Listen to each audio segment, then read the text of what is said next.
how to get your Mint Mobile account number and PIN. It's pretty simple and a quick process, so without any further delay, let's jump right into the video.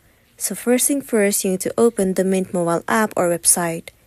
Go to the Mint Mobile app or visit the Mint Mobile website and log in into your account. There, you need to find your account number. Tap on Account or Settings. Your account number is usually shown in your account details or profile section. If you don't see it, you will need to contact support. They provide it for security reasons. And to get your PIN, Mint Mobile does not always show the PIN directly in the app or the website. To get it, you need to head over to open Help Support in the app or website you're using. You can start a live chat Mint Mobile customer support or call Mint Mobile Care 611.